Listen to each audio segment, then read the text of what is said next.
नमस्ते सर। नमस्ते।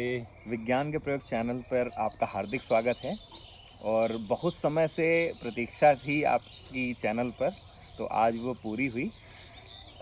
हम लोग सर कुछ प्रश्न लेकर के आए हैं। कुछ व्यूवर्स ने आपसे कुछ प्रश्न पूछे हैं, तो उनको करेंगे। साथ में कुछ हम लोग भी चीज़ें जानना चाहेंगे चैनल हाँ। के लिए। हुँ, तो बिल्कुल। जैसे आपने विज्ञान के प्रयोग चैनल के ऊपर में कुछ वीडियोस देखे हैं छोटे छोटे, तो उस तरह के वीडियो आप बहुत समय से बना रहे हैं। आपके मतलब हज़ारों की संख्या में 2-3 हज़ार आपने प्रयोग डेवलप किए हैं। तो ये प्रयोग शिक्षा के लिए, भौतिकी को समझने के लिए, विज्ञान को समझने के लिए कितने लाभकारी हैं? हाँ, ये देखो, ये जो प्रयोग इस प्रकार के होते हैं, जी, उसके 2 उद्देश्य होते हैं। एक तो कि आम समाज के अंदर में एक वैज्ञानिक चेतना, एक विज्ञान के लिए रुचि, जी, एक सोचने के लिए दिशा, वो उससे डेवलप होती है, जी, उससे उसका विकास होता है। और उसके बाद फिर एजुकेशन की भी बात आती है, जो हम लोग एजुकेशन करते हैं स्कूल्स के, कॉलेजेस के अंदर में। तो उनमें बहुत बार हमारे पास 35-40 मिनट का पीरियड होता है, जी, जिसमें हमें कुछ बताना होता है, कुछ थ्योरी समझानी होती है, कुछ इक्वेशंस डिराइव करना होता है, कुछ करते हैं हम लोग। तो उसमें अगर हम ये 1-2 मिनट वाले छोटे प्रयोग साथ में लेकर के चलें वहाँ से, जो फिनोमेना हम पढ़ाना चाहते हैं, उस फिनोमेना को पहले हम एक छोटे से प्रयोग के द्वारा जो 1-2 मिनट में हो जाए, क्योंकि अपने पास पीरियड तो है लिमिटेड, जी, 35 मिनट का पीरियड है या 40 मिनट का पीरियड है, और हमारे पास एजेंडा है कि आज ये टॉपिक ख़त्म करना है। बिल्कुल। तो इसलिए उसमें हाँ, कोई बड़ा कुछ नहीं कर सकते। लेकिन एक छोटा-सा प्रयोग भी उस फिनोमेना को लेकर के अगर हम वहाँ क्लासरूम में कर पाएँ, तब फिर उसके कारण से आगे जो हम बोल रहे हैं, उसका एक चित्र दिमाग में बनता चलता है। तो ये एक बहुत सहायता इससे मिलती है। सर जैसे कि हम लोग बैकग्राउंड में भी देख रहे हैं, यहाँ गाय दिख रही हैं, हम लोग सोपान आश्रम में हैं। यहाँ पे ऑर्गेनिक फार्मिंग भी होती है, सब्जियाँ भी उगती हैं, फल भी हैं। और अभी 6-7 साल पहले ये अपने सोपान आश्रम को आपने पूरा डेवलप करने का विचार आपके दिमाग में है। तो इसकी सोच आप कहाँ ले जाते हैं? मतलब भविष्य में कैसा देखना चाहेंगे सोपान आश्रम को? बस एक जीवन की संपूर्णता का दर्शन हो यहाँ पे। जीवन की संपूर्णता जो है, उसके अंदर में रोटी कपड़ा मकान बोला जाता है।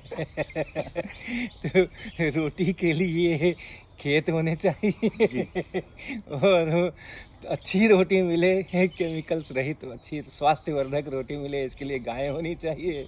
दूध जो है वो एक बाय प्रोडक्ट है, एक के साथ एक फ्री है। तो आप अच्छी सब्जियां खाएं, अच्छे फल खाएं, अच्छे अनाज खाएं और अच्छे दूध खाएं, दूध पिएँ, दही खाएँ, घी खाएँ। जी, वो एक जो भी यहाँ रहें, जो भी यहाँ रह कर के विज्ञान को सीखें या विज्ञान की साधना में जुटें, उनको ये भोजन उपलब्ध हो स्वास्थ्यवर्धक, ये एक है। तो अपनी पढ़ाई और अपना जो दैनिक जीवन दिनचर्या है, वो दोनों ही शुद्ध होने चाहिए। बिल्कुल। दोनों ही शुद्ध होना चाहिए। स्वस्थ शरीर में ही स्वस्थ मस्तिष्क का वास होता है, और स्वस्थ मस्तिष्क जो होता है वो अच्छी बातें सोच सकता है। बिल्कुल। तो सर यहाँ पे जैसे लोग आना चाहें, है ना? सोपान आश्रम जैसे आप बता रहे हैं कि बहुत अच्छी मतलब वातावरण है, अच्छी सोच डेवलप होती है। तो इस सोच को समझने के लिए, सोच को जानने के लिए एक तो कौन लोग आ सकते हैं? यहाँ पे विद्यार्थी आ सकते हैं, शिक्षकगण आ सकते हैं, या आमजन लोग हैं वो भी आ सकते हैं देखने के लिए। तो आपसे कैसे संपर्क करें सोपान आश्रम में आने के लिए? तो जैसे जीवन की संपूर्णता का मैं उल्लेख कर रहा था, जी, वैसे ही समाज की भी संपूर्णता यहाँ पर हमें देखने को मिलनी चाहिए। तो सभी, वो शिक्षक हों, वो विद्यार्थी हों, वो काम-काज करने वाले खेतिहर हों, ऑफ़िस में काम करने वाले हों, क्योंकि विज्ञान ऐसी चीज़ है ना कि वो कुछ ज्ञान से बढ़ कर के है वो। वो विज्ञान है। तो अपने जीवन के अंदर में हम ज़िंदगी कैसी जिएँ, लोगों के साथ हमारे संबंध कैसे हों, रिश्ते कैसे हों, काम के प्रति हमारी भूमिका कैसी हो, जी, श्रद्धाएँ किस प्रकार के निर्माण हों। तो ये सारी चीज़ें विज्ञान के चिंतन से निकल कर के आती हैं। कर्मठता, अगर विज्ञान के विकास की कहानी को देखें, तो जिस प्रकार की कर्मठता वैज्ञानिक ने दिखाई है, जैसे जैसे जैसे उन लोगों ने इन चीज़ों की जानकारियों का आविष्कार किया, वो खोज की, उसके लिए जितनी कड़ी मेहनत की, कठिन परिस्थितियों में विचलित नहीं हुए, ये नहीं है तो अब तो नहीं हो सकता है, ये नहीं है तो अब तो नहीं हो सकता है, तो वो सारा सब कुछ जो है वो पूरे समाज जीवन को प्रभावित करता है। और इसीलिए ये जो अपना आश्रम है, सोपान आश्रम, इसके अंदर में समाज के भी हर वर्ग के लिए यहाँ पर कुछ न कुछ होना चाहिए। यहाँ आकर सबको सबको कुछ न कुछ अपने चिंतन में सुधार, अपने चिंतन की दिशा के अंदर में एक पॉजिटिविटी, ये यहाँ से मिलना चाहिए। तो ये है विज़न। और आप तो स्वयं जानते हैं कि किस तरह से संपर्क करना है, आपको ही संपर्क करना है। तो जिनको भी यहाँ आकर के भ्रमण करना है या शिविर करना है, सीधा सीधा आकर के यहाँ का अनुभव लेना है या एक एजेंडा लेकर के आना है, एक एजेंडा लेकर के आना है। हम क्लास 10th में पढ़ाते हैं और हमें पढ़ाने के अंदर में आनंद नहीं मिल रहा है और हम अपने विद्यार्थियों को वो आनंद नहीं दिला पा रहे हैं, तो सोपान आश्रम में क्या हो सकता है। बिल्कुल। तो ऐसे कुछ एजेंडा लेकर के आए तो उनके लिए अलग से कार्यक्रम, फिर उनकी अवधि और उनका किस प्रकार का उनके सेशंस वो अलग होंगे। और आम जन हैं हम, तो भाई क्या करते हैं, तो हम एक दुकान चलाते हैं कपड़े की, हमारे लिए भी कुछ है क्या, तो वो एक अलग प्रकार के कार्यक्रम। तो लोग संपर्क करें, हमारी शिक्षा सोपान की जो वेबसाइट है शिक्षा-सोपान.org, उसको देखें, उसके अंदर में लिंक्स मिल सकते हैं। ईमेल लिखें, जगह जगह हम लोगों ने अपने संपर्क सूत्र रखे हुए हैं, उनके साथ में संपर्क करें।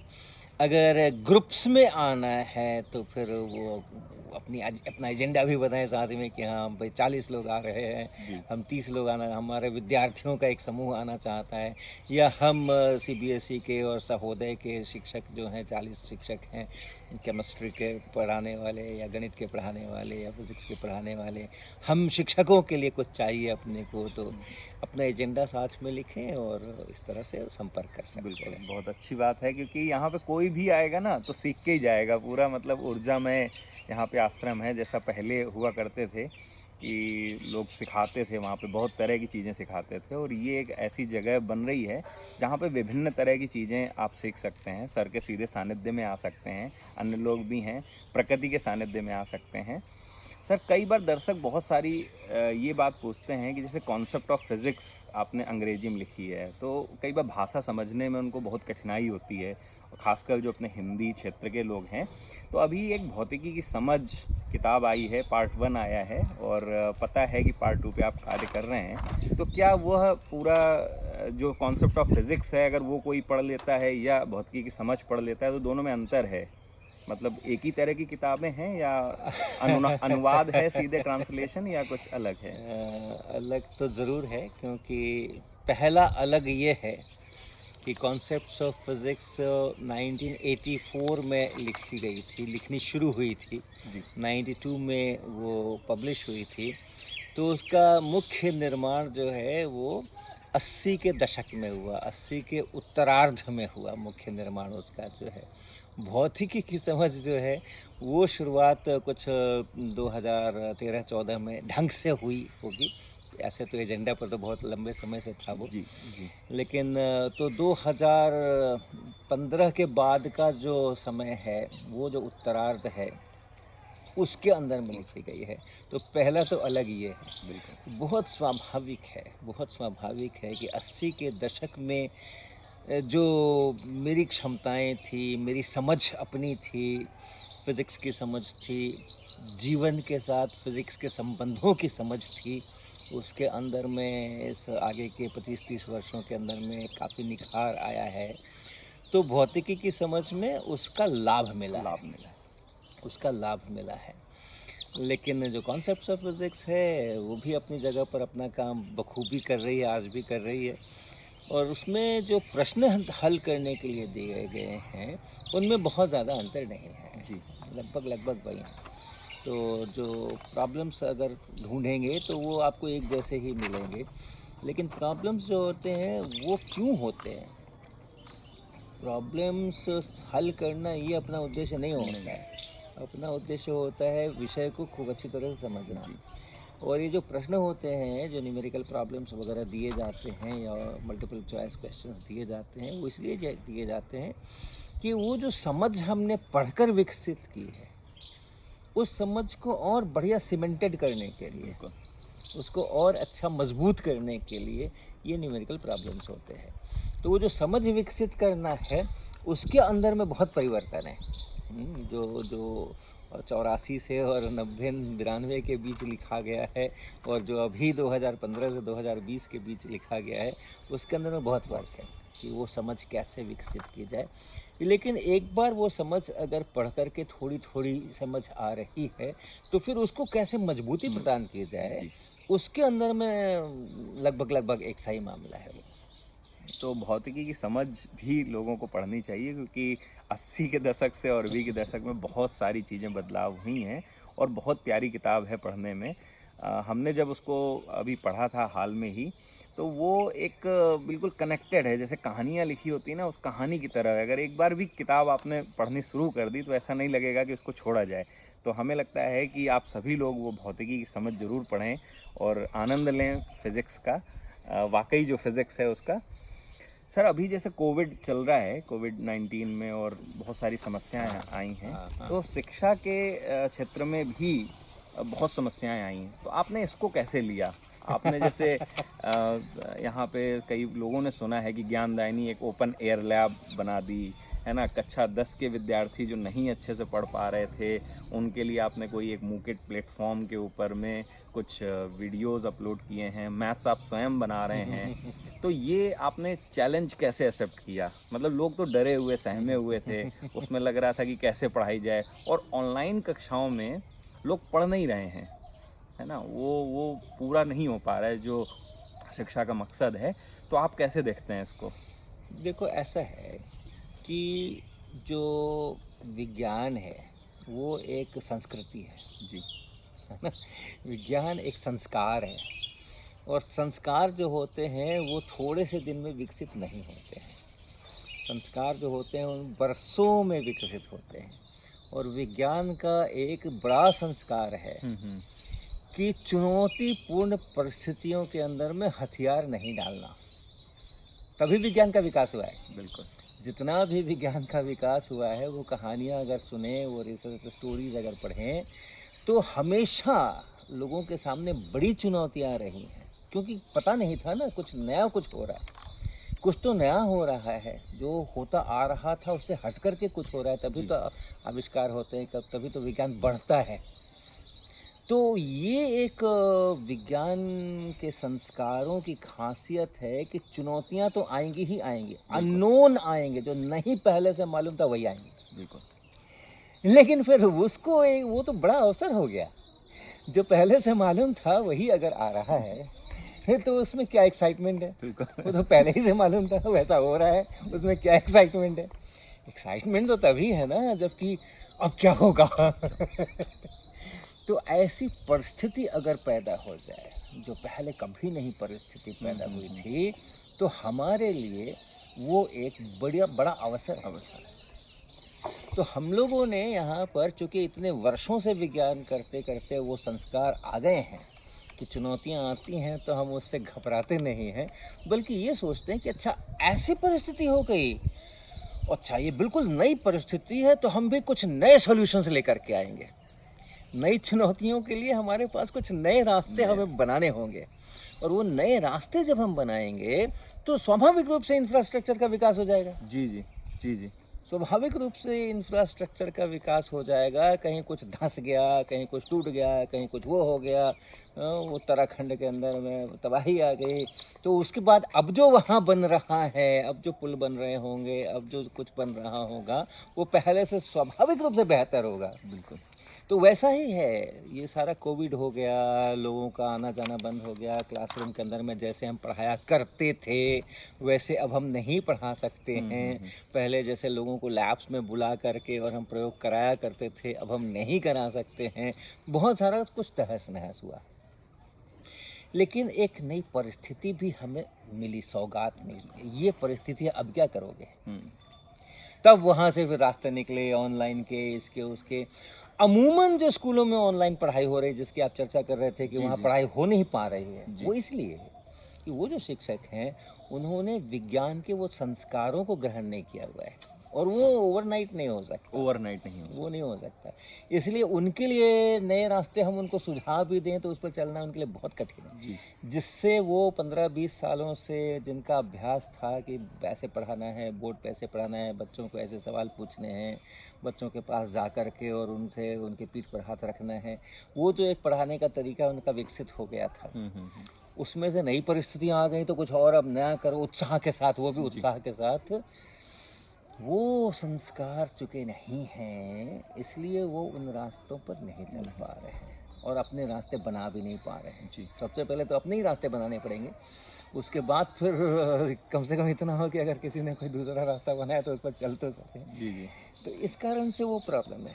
हम लोगों के यहाँ चूँकि वो समस्या नहीं थी, तो हम लोगों ने तो बहुत बड़े बड़े काम किए। हमने तो national competition of experimental skill test करा दिया और हजारों हजार लोग उसके अंदर में अपने घरों में बैठ कर के उन्होंने प्रयोग किए, वैसे प्रयोग जो कभी हमने भी कभी कल्पना नहीं की थी कि ऐसे भी प्रयोग कराए जा सकते हैं। नई परिस्थितियाँ, नए सॉल्यूशंस, नए रास्ते, नया इंफ्रास्ट्रक्चर। तो हमारा तो बड़ा रचनात्मक काम हुआ, हमने बहुत नई चीज़ें सीखी कि अच्छा ऐसे भी हो सकता है, अच्छा ऐसे भी हो सकता है, क्योंकि हमने खुद ही उनका निर्माण किया। तो इसलिए हमारे तो क्षमताएं बहुत ज़्यादा बढ़ गई इस कोविड के। सावधानियां पूरी बरतना, हम चपेटे में नहीं आने चाहिए हम चपेटे में नहीं आने चाहिए, सावधानियां पूरी बरतना और उसके बाद बड़े उत्साह के साथ इस नई परिस्थिति के अंदर में नए रास्ते बनाना, ये आवश्यक है और ये हम लोग कर रहे हैं। अभी बोर्ड की परीक्षाओं की आप चर्चा कर रहे थे, क्लास 10 की परीक्षाएं, तो जो बच्चे हमारे यहाँ आकर के यहाँ पर पढ़ा करते थे, खास करके जो आर्थिक रूप से थोड़ा कमज़ोर वर्ग के हैं और जो ट्यूशन्स वगैरह नहीं जाते हैं, वो एक तरीके से उनके लिए वरदान है, क्योंकि अगर वो अपनी आर्थिक दिक्कतों के कारण से ट्यूशन्स नहीं जाते हैं तो उनको खुद से काम करने का ज़्यादा अवसर है। और अगर वो आर्थिक दृष्टि से संपन्न है और अच्छे हर विषय के ट्यूशन्स लेते हैं तो फिर वो परतंत्र हो जाते हैं, फिर वो स्वावलंबी नहीं रहते, फिर उनको सहारों की आदत पड़ जाती है जो कि ख़राब है। लेकिन फिर भी अगर ट्यूशन्स नहीं तो फिर मन के अंदर जो संदेह उत्पन्न हो कभी पढ़ते समय में, कभी समस्याएं, तो उनसे बातचीत करने के लिए तो कोई होना चाहिए। और वो काम सोपान आश्रम के अंदर में हम लोग करते थे। अपने केंद्र के ऊपर शाम के समय जब बच्चे आते थे तो वो काम करते थे हमारे कार्यकर्ता, और उनके अंदर में उस तरीके के संवाद होते थे। वो उपलब्धता ख़त्म हो गई। तो इसके कारण से फिर IIT कानपुर के सौजन्य से, सहयोग से हम लोग क्लास 10 के विद्यार्थियों के लिए अभी कोर्स चला रहे हैं उनकी परीक्षाओं के हिसाब से। जैसा आपने कहा, गणित तो मैं खुद ही कर रहा हूँ और इतना आनंद आ रहा है वो क्लास 10वीं की गणित करने में, और नई चीज़ें वहाँ से समझ आ रही हैं, नई चीज़ें वहाँ से समझ आ रही हैं, जो कि गणित के शिक्षक भी इतने वर्षों में पढ़ाने पर भी जिन चीज़ों का उनको साक्षात्कार नहीं हुआ था, ऐसी नई चीज़ें भी समझ में आ रही हैं। तो उसके कारण से उत्साह का निर्माण होता है। तो भले ही वो नई चीज़ हम अपने बच्चों को न बताएं, उनके परीक्षा के लिए उपयोगी नहीं है, लेकिन जो उत्साह का निर्माण हमारे मन में होता है, अगर हम कोई नई चीज़ वहाँ से सीख लेते हैं या निकाल लेते हैं, खुद से निकाल लेते हैं, किताबों में नहीं लिखी है फिर भी वो हम निकाल लेते हैं, उस उत्साह के कारण जब हम अगला क्लास, अगला लेक्चर देते हैं, उनके सिलेबस का लेक्चर देते हैं, तो उसके अंदर में बहुत अंतर आता है। तो ऐसा ही है।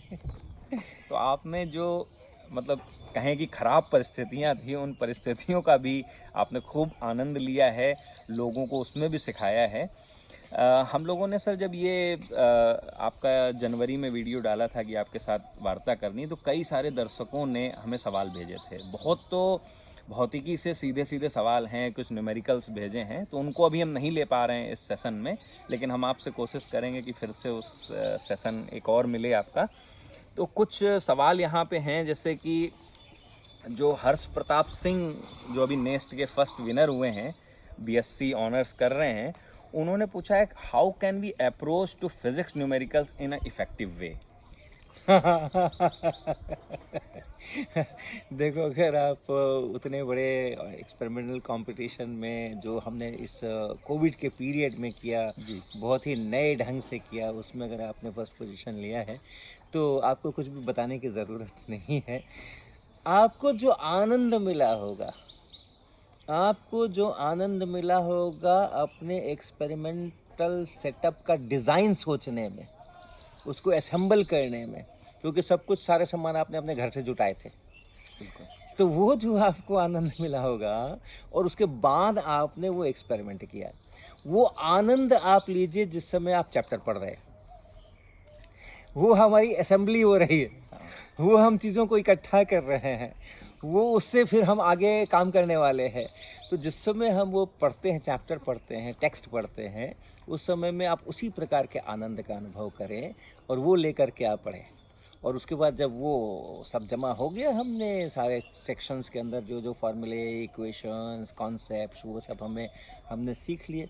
अब उसका उपयोग करना है। जैसे आपने अपना एक्सपेरिमेंट पहले असेंबल किया और उसके बाद फिर डेटा मेजरमेंट किया और उसकी एनालिसिस की, तो वैसे ही आप पहले जब चैप्टर पढ़ रहे हैं तो आप उन चीज़ों को इकट्ठा कर रहे हैं और समझ रहे हैं कि हाँ, इससे ये होगा, इससे ये होगा, इससे ये होगा। उसके बाद अब आया एक्चुअल एक्सपेरिमेंटेशन का वक्त, न्यूमेरिकल प्रॉब्लम बनाने का वक्त। तो जब आपने वो सब कुछ बढ़िया से किया हुआ होगा, तो आप जब करेंगे तो काम होगा, इफ़ेक्टिव वे में होगा। और नहीं होगा तो आपको पता है, आपने भी एक्सपेरिमेंट 2 बार, 4 बार, 5 बार, 8 बार किया होगा, तब फाइनली आप संतुष्ट हुए होंगे कि हाँ, अब बढ़िया डेटा मिल गया हमें, अब मेरी एनालिसिस कंप्लीट हो गई बिल्कुल। और हम अच्छी रिपोर्ट अब लिख सकते हैं। तो वैसे ही न्यूमेरिकल्स में भी कई बार ऐसा होगा कि सब कुछ पता है लेकिन फिर भी वो नहीं हो रहा है। तो ठीक है ना, दोबारा, तिबारा, चौथी बार, तो यही अप्रोच है। बिल्कुल। सर, एक जयपुर के अनुज दीक्षित हैं, कक्षा 10 के छात्र हैं वो। उन्होंने पूछा है कि आपके फेवरेट फिजिसिस्ट कौन हैं?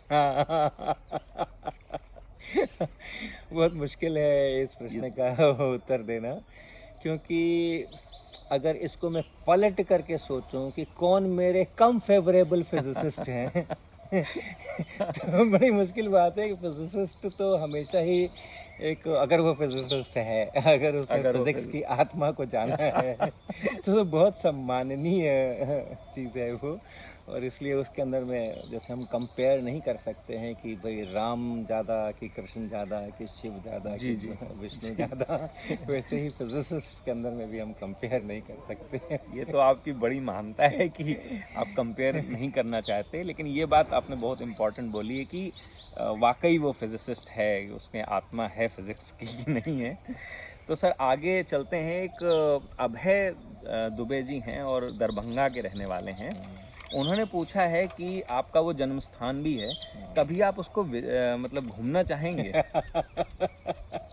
भारत के हर जगह जो है मेरे लिए बहुत ही पूजनीय, बहुत ही श्रद्धा का केंद्र है, वो तीर्थ स्थान है मेरा। तो दरभंगा मेरा जन्म स्थान है, वो भी उतना ही प्यारा है जितना कि और सब कुछ है, और हम ज़रूर घूमना चाहेंगे। और बहुत समय से तो जाने का मौका मिला नहीं है, लेकिन हाँ, कभी अवसर मिलेगा तो अवश्य। सर, मतलब बहुत सारे प्रश्न लोगों के दिमाग में आते हैं और आपसे मतलब सीधे सीधे संवाद करना चाहते हैं, तो एक ये प्लेटफॉर्म उनको मिल गया। सर, ऐसे ही मणिपुर के एक पीजीटी फिजिक्स हैं, बीके लेरेन सर।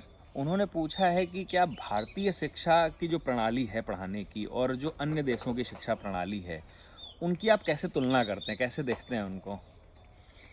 एक तो देखो, अन्य देशों का सीधा अनुभव मुझे नहीं है जी। मैंने केवल अपने देश का ही अनुभव किया है, तो इसलिए ये तुलना करना मेरे लिए काफ़ी कठिन है। लेकिन एक चीज़ तो बहुत स्पष्ट है कि अन्य देशों, तो ऐसा लगता है जैसे कि भारत एक और है और दुनिया के बाकी सारे देश एक और हैं। हमारे यहाँ एक शिक्षा पद्धति है और बाकी सब जगह एक दूसरी शिक्षा पद्धति है जिनकी हम तुलना करना चाह रहे हैं। तो ये बात सही है कि हर देश की अपनी एक कुछ यूनिक बातें होती हैं जो कि दूसरों में नहीं होती हैं। तो भारत में भी बहुत सारी यूनिक बातें हैं। जैसे हम प्रकृति प्रेमी हैं, तो हम इतने ज़बरदस्त प्रकृति प्रेमी हैं कि वो प्रेम करते करते हम उसकी पूजा ही करना शुरू कर देते हैं। वो चाहे वृक्ष के चारों बगल धागा बांधना हो या नदी किनारे जा कर के वहाँ पे अपने अंजलि से जल चढ़ाना हो, तो प्रकृति के हम बहुत ज़बरदस्त प्रेमी और पूजक हैं। तो बाकी जगह भी है, लेकिन हाँ, हम कह सकते हैं कि भारत की ये विशेषता है। बिल्कुल।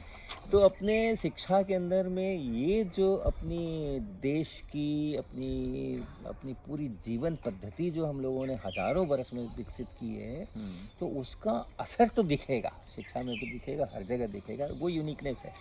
लेकिन हाँ, कुल मिलाकर के अगर जो स्कूल कॉलेज में पढ़ाई होती है वो कितनी इफ़ेक्टिव है जी। इनकी अगर हम तुलनाएं करें तो बहुत सारे देश होंगे जिसमें कि हमसे बहुत कम इफ़ेक्टिव होगी, बहुत सारे देश होंगे जो हमसे ज़्यादा इफ़ेक्टिव होगी। एब्सोल्यूट सेंस में अगर हम सोचें अपनी शिक्षा पद्धति के बारे में, तो हम जिंदगी के साथ शिक्षा को जोड़ने में असफल रहे हैं पिछले के कई दशकों के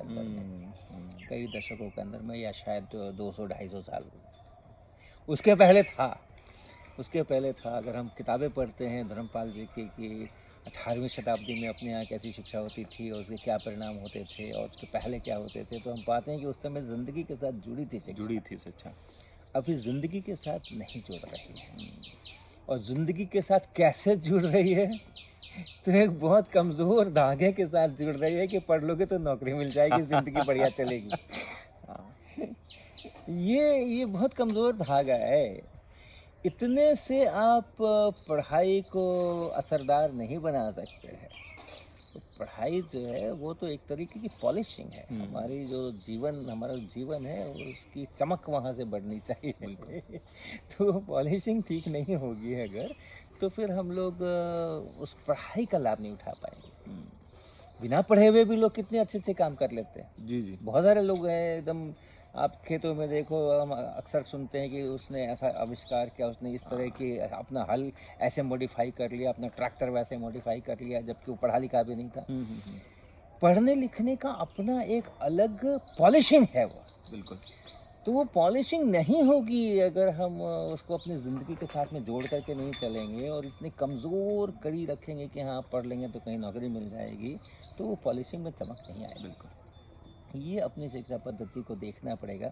NEP 2020 के बाद शायद कुछ ज़िंदगी के साथ शिक्षा का जो सीधा संबंध है वो कुछ निखर के आए, अगर वो ठीक प्रकार से इम्प्लीमेंट हो पाया तो। सर, इन्हीं का एक और अच्छा सवाल है कि बच्चों को लिए किसके लिए ज़्यादा प्रेरित करना चाहिए, अच्छे नंबर लाने के लिए या फिर उनको अच्छे स्किल्स सीखने के लिए? इसका उत्तर उनको पता है। इसका उत्तर सबको पता है। इसका उत्तर सबको पता है कि अगर स्किल्स नहीं होंगे तो नंबरों से और कुछ चीज़ें नहीं बनती हैं। बिल्कुल। वो कागज़ के ऊपर क्या लिखा है, 92 लिखा है कि 98 लिखा है कि 75 लिखा है, उससे ज़िंदगी नहीं चलती है। उससे आपको एक बड़े दूसरे स्कूल के अंदर में, कॉलेज के अंदर में, इंस्टीट्यूशन के अंदर में एडमिशन मिल सकता है। उससे आपको इंटरव्यूज़ में कॉल मिल सकते हैं। उससे आपको जॉब भी मिल सकता है उन नंबरों के आधार पे।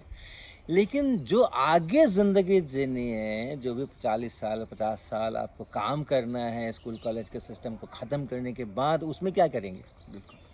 उसमें वो नंबर कुछ भी काम नहीं आने वाले हैं अगर साथ में स्किल डेवलप नहीं हुई है। तो इसलिए अगर दोनों में से एक ही चुनने का अपना ऑप्शन हो, अगर दोनों चुनने का ऑप्शन है तो उससे तो बढ़िया बात नहीं है। आप स्किल भी डेवलप कीजिए और नंबर भी लेकर के आइए, और वही होना भी चाहिए। जी। और दोनों में से एक चुनने का ही अगर ऑप्शन है, दोनों नहीं चुन सकते हैं, तो एक कहानी है ना कि वो अगर एक गुण को ले आए, युधिष्ठिर के या किसी की कहानी है ना कि ये 5 गुण है भाई, धन है, संपदा है, फलाना है, ऐसा है, वैसा है, संस्कार है, आप एक ही को ला सकते हैं। तो फिर वो कुछ एक को लेकर के आते हैं कि अगर ये आ गया तो बाकी पीछे पीछे खुद ही सब आ जाएंगे। तो अगर मुझे एक ऑप्शन चुनने की ही स्वतंत्रता होगी तो हम जरूर स्किल को चूज करेंगे। अगर हम में वो स्किल्स डेवलप हो गए, नंबर आ जाएंगे जी, और नहीं भी आए तो भी हमारा काम चल जाएगा। लेकिन अगर स्किल्स डेवलप नहीं हुए हैं, नंबर पर ही हम केंद्रित हैं, तो फिर वो नंबर अगर आ भी गए, हाँ ज़रूरी नहीं है कि आप नंबरों पर केंद्रित करें, फोकस करें, प्रेरित करें बच्चों को तो बच्चे नंबर ले ही आएँ, ज़रूरी नहीं है। जी। वो बच्चों की अपनी एक मानसिकता है, हम्म। वो नहीं लाना चाहते, नहीं लाना चाह रहा, आप करते रहो प्रेरित। लेकिन अगर वो ले भी आए तो भी उनकी ज़िंदगी अच्छी नहीं चलने जी। वाली है, अगर उसमें साथ में स्किल नहीं है तो। हाँ। तो इसलिए आप ज़रूर स्किल के ऊपर फोकस कीजिए। हाँ, नंबर अच्छे नंबर लाना बुरी बात नहीं है। वो आने चाहिए, लेकिन आप स्किल पे स्किल पे फोकस कीजिए, वो आ जाएँगे, साथ में खुद ही आ जाएँगे। तो स्किल पे फोकस करना ज़्यादा ज़रूरी है और बच्चों को स्किल के लिए ही पढ़ाएं, नंबर अपने आप पीछे पीछे आएंगे। सर जैसे अपने वीडियो से चैनल से बहुत सारे लोग जुड़े भी हैं और आपके चैनल्स को भी देखते हैं, तो आप जो छोटे एक्सपेरिमेंट्स करके दिखाते हैं, थ्योरी उनकी पढ़ाते हैं, भ्रम वाला जो चल रहा है वो बहुत अच्छा चल रहा है, लोग अप्रिसिएट कर रहे हैं उसको। एक आनंदवीर सिंह यादव जी हैं, फतेहगढ़ फर्रुखाबाद में पढ़ाते हैं, अपने वीडियोस देखते हैं और वीडियोस देख करके क्लासरूम में जाके डेमोस्ट्रेशन भी करते अरे हैं। वाह! बहुत अच्छा। लेकिन सर डेमोस्ट्रेशन कई बार फेल हो जाता है। हाँ। मान लीजिए सरफेस टेंशन का वो दिखा रहे हैं कि पानी के ऊपर कोई कील रखी, वो तैरेगी और तैरने को तैरती नहीं और डूब जाती है। तो उस समय वो कहते हैं बच्चों के बीच बड़ा अजीब सा लगता है, बिल्कुल। तो उसको कैसे संभालें वो? बिल्कुल, नहीं, वो तो देखो आपको तैयार होकर जाना है। अगर आप स्टेज के ऊपर जा रहे हो, परफ़ॉर्म करने के लिए जा रहे हो, तो रिहर्सल तो करनी ही पड़ेगी जी। ना। बिना रिहर्सल किए हुए नहीं जाते हैं स्टेज के ऊपर। तो जो विषय आप कई सालों से पढ़ा रहे हैं, उसकी रिहर्सल आपकी पक्की की हुई है। तो इसलिए आप थोड़ा-सा तैयारी करके भी चले जाएँगे, तो आप अच्छे से क्लास ले पाएँगे। लेकिन अगर आप कोई एक नया एक्सपेरिमेंट डेमोन्स्ट्रेट करना चाह रहे हैं क्लासरूम के अंदर में, जी। तो उसके लिए आपको पहले 2-3 बार अपने घर में वो एक्सपेरिमेंट कर लेना चाहिए। उसके बाद ही आपको वहाँ क्लासरूम में करने का साहस करना चाहिए।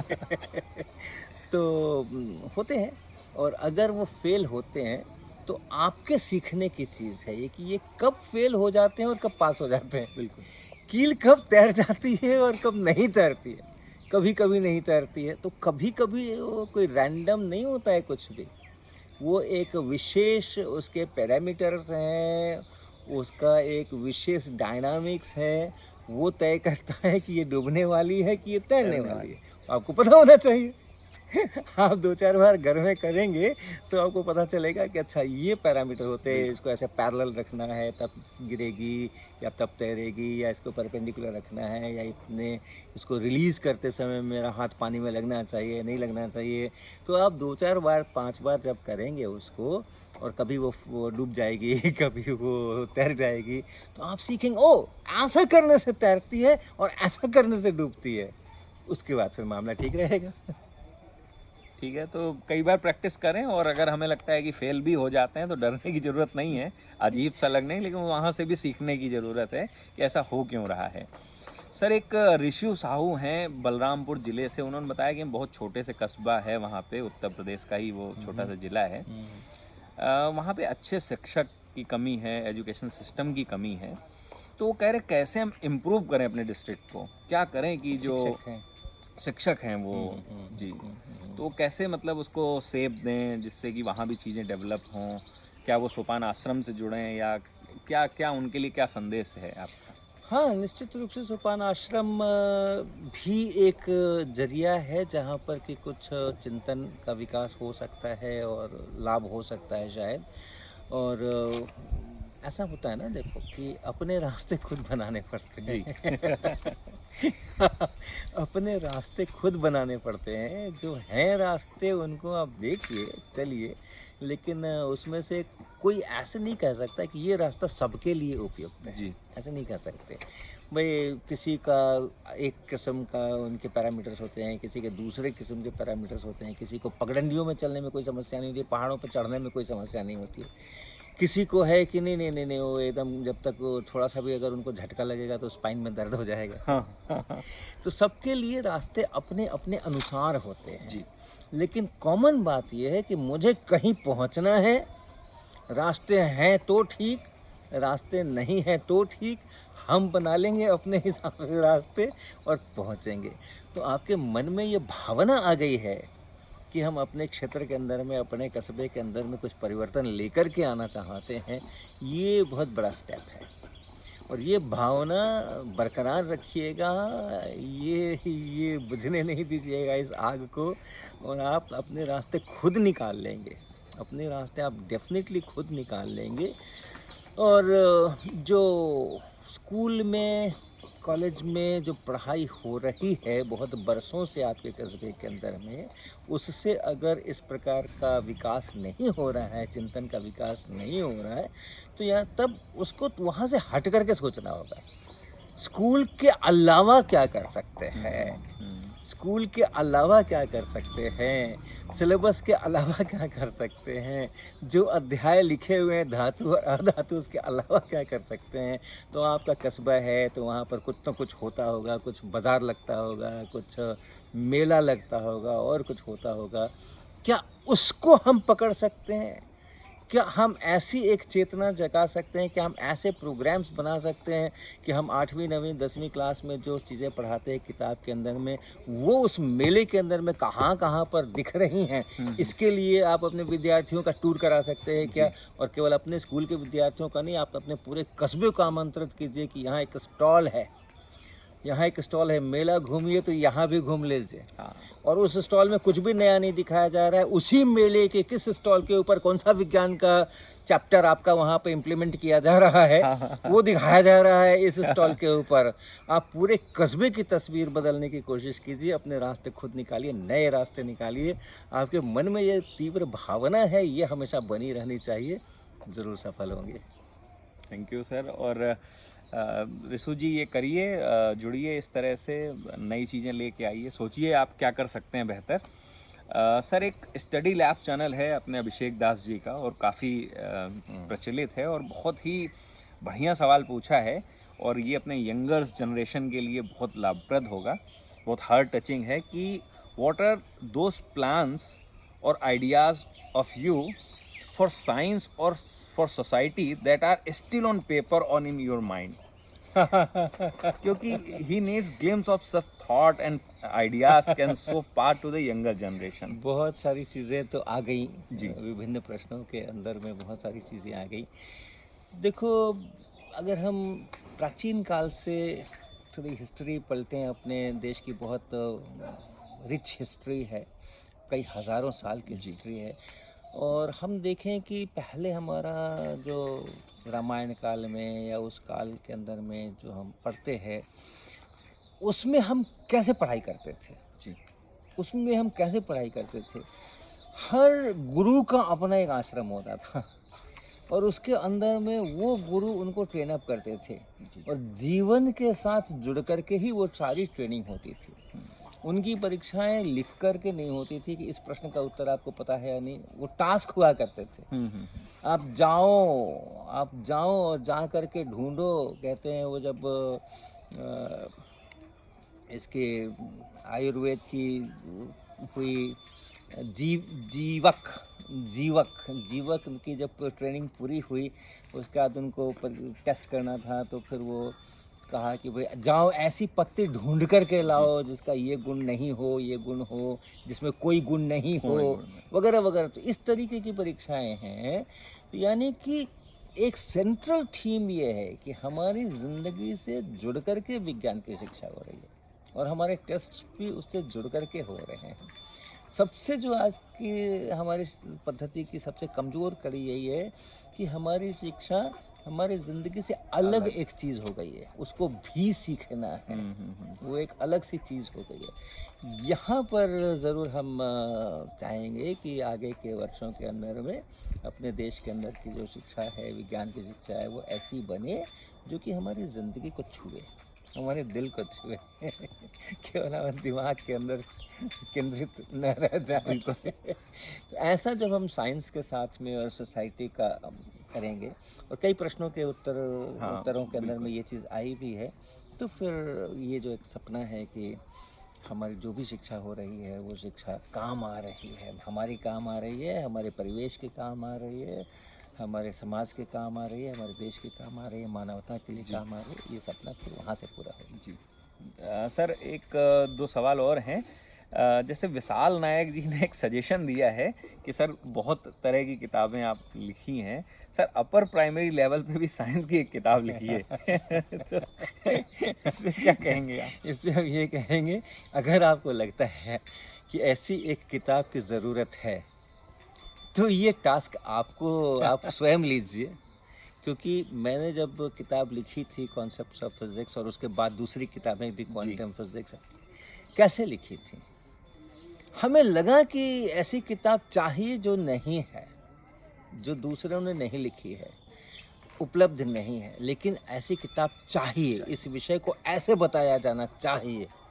तो अगर हमें लगा कि जो किताबें हैं वो जैसा बता रही हैं वो ठीक नहीं है, उससे काम चल नहीं रहा है, तो हमने अपने ऊपर वो दायित्व लिया। जी।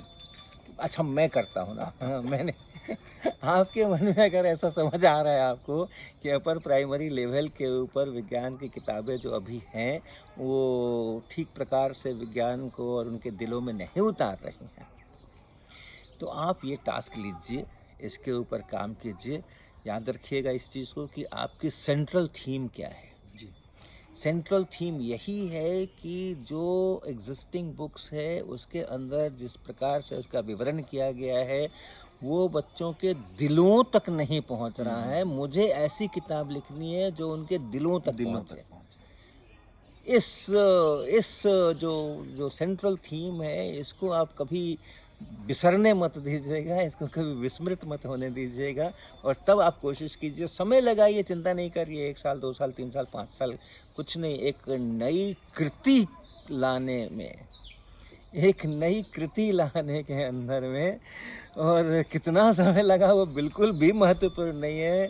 जो अपनी यात्रा है समाज की वो बहुत लंबी है, वो कई हज़ार साल चलने वाली है, तो उसके अंदर में 2 साल और 3 साल और 4 साल का कोई बहुत फ़र्क नहीं पड़ता है। लेकिन हाँ, ऐसी चीज़ पर निकल कर के आए जो कि सचमुच आगे बढ़ाए, शिक्षा को आगे बढ़ाए, विज्ञान को आगे बढ़ाए, समाज को आगे बढ़ाए। सर एक आखिरी प्रश्न ये लेंगे कि अनुकरणी ने पूछा है ये प्रश्न।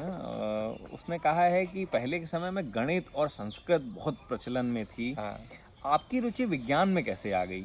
मतलब विज्ञान में आपकी एकदम टर्न कैसे हो गया? उतने पुराना मैं नहीं हूँ भाई। जिस समय में गणित और संस्कृत इसका बोलबाला था वो जमाने आर्यभट्ट के ज़माने थे, भास्कराचार्य के ज़माने थे, लीलावती के ज़माने थे, वो रामानुजम का भी वो ज़माना नहीं था। तो मैं उतना पुराना नहीं हूँ। मेरे समय में संस्कृत जैसे अभी जो संस्कृत जितनी है ना, लगभग उतनी ही संस्कृत जब मैं विद्यार्थी था उस समय भी थी। गणित और विज्ञान जैसा अभी है लगभग वैसा ही था, बहुत ज़्यादा परिवर्तन नहीं हुआ है। जो एक्सपेरिमेंट्स हम उस समय स्कूलों में किया करते थे वही एक्सपेरिमेंट्स अब के बच्चे अभी भी उन स्कूलों में करते हैं, तो इसलिए लेकिन हाँ, ये बात ज़रूर है कि संस्कृत में जो अपार भंडार है, जो कई बहुत 100 साल पहले जो लोगों ने काम किया और संस्कृत के अंदर में चीज़ें लिखी, या कई हज़ार साल पहले जो काम किया संस्कृत की, तो संस्कृत उस समय की संपर्क भाषा थी, या कम से कम जो शिक्षा की भाषा थी वो तो थी ही। सारे विद्वान गण जो लिखा करते थे संस्कृत में लिखा करते थे, अपार उसमें भंडार है ज्ञान का। तो अब के बच्चे अभी के बच्चे अगर संस्कृत का ठीक प्रकार से अध्ययन करते हैं और उस ज्ञान भंडार में क्या है उसकी खोजबीन करते हैं, उसमें से निकाल करके मोती लाते हैं, तो वो ज़रूर लाभदायक होगा। सर आज के सेशन में हम लोग बहुत सारे सवाल नहीं ले पा रहे हैं और बहुत सारे फिजिक्स से सीधे सवाल हैं, फिजिक्स के ही सवाल हैं, तो उनके लिए कोई संदेश अगर दे दीजिए कि हम लोग बाद में कभी फिर करेंगे, लेकिन अगर फिजिक्स पूछनी है या फिजिक्स समझनी है तो फिर वो कैसे करें? क्योंकि हर एक सवाल का जवाब तो इंटरव्यू में नहीं हो सकता है, नहीं पॉसिबल है। देखिए, सामान्यतः अगर फिजिक्स के सवाल या गणित के सवाल हैं जो आपको परेशान करते हैं, तो सबसे पहला तो ये है कि आपने उसके साथ में कितने घंटे संघर्ष किया है। जी। आप किसी से पूछने के पहले कितने घंटे आपने उसके ऊपर लगाए हैं, ये अपने आप से पूछिए। अगर 10-15 मिनट लगाए हैं तो अभी और लगाइए और कैसे लगाइए? कैसे लगाइए? अगर आपको तो जानकारी है, आपको तो इक्वेशन पता है, आपको तो फार्मूले पता है, आपको तो कॉन्सेप्ट पता है।